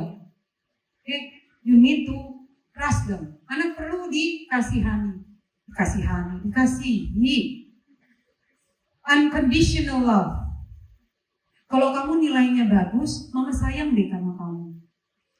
Kalau kamu pinter makannya, mama sayang deh sama kamu. Itu cinta dengan syarat. Saya maksudnya cinta tanpa syarat. Karena kalau kalian anak-anak baik-baik saja, baru sayang, itu bukan cinta. Dia belajar merokok, dia mulai vaping, dia mulai soju, dia nggak akan ngomong. Karena cinta mama akan hilang. Cinta tanpa syarat. Oke? Privacy, 0 sampai 18 tahun. 0 sampai 8 tahun, hati-hati dengan kata privacy. Jangan masuk kamarku, karena ini privasi aku. 0 sampai 18 tahun tanggung jawab adalah orang tua. HP tidak boleh privacy. Kalau kalian lakukan ini dengan benar dari kecil. Karena anak-anak sekarang kata privacy. Anak bukan kata saya, sampai 18 tahun. Kalau sampai kata privacy ini terjadi, Anda tidak bisa masuk ke dalam dunianya, gadget, teknologi akan mengganti peran kalian. Ada regulasi, wifi, dan gadget. Jadi bukan gadgetnya non-stop. Saya selalu memberikan tips kepada orang tua, kalau sudah malam hari, jam sekian, kalian harus sudah punya aturan, matiin wifi-nya. Jadi mereka nggak bisa browsing apapun, tapi tidur. Percaya deh, yang susah kalian yang nggak bisa nonton Netflix ya. Atau bagian kamarnya itu dibikin lebih lemot. Lakukan dengan cara yang lebih canggih, sangat bisa. Karena kalau full speed, mereka nggak akan tidur. Scrolling itu non-stop. Hadir bukan ada, jadi hadir bukan hanya ada di rumah, polo merah, mungkin tadi, tapi itu kan polo merah, okay? Bukan bapaknya langsung. Hadir, jadi bukan ada doang tadi dia berdiri di sini. Itu kan urusan-urusan, tanya mama sana, ya, mama meeting, kerja, itu ada. Modelnya ada di rumah, pakai polo merah, ada, tapi dia nggak hadir. Jadi hadir, bukan sekedar ada. Daya juang dari Socrates, dia katakan begini Bapak Ibu. Hidup yang tidak diuji, tidak layak dihidupi. Socrates kita tahu sebagai salah satu filsuf yang terbesar di dunia, dia katakan bahwa hidup yang tidak diuji, tidak layak dihidupi. Anak kecil ajarkan daya juang, dari kecil. Daya juangnya apa? Pakai sepatu sendiri usia 2 tahun, itu daya juang. Bisa sikat gigi 1,5 tahun, itu daya juang. Tidak pakai diapers di usia 1,5 tahun, itu daya juang. Jadi ajarkan daya juang. Terima kasih. Happy parenting, the hardest job.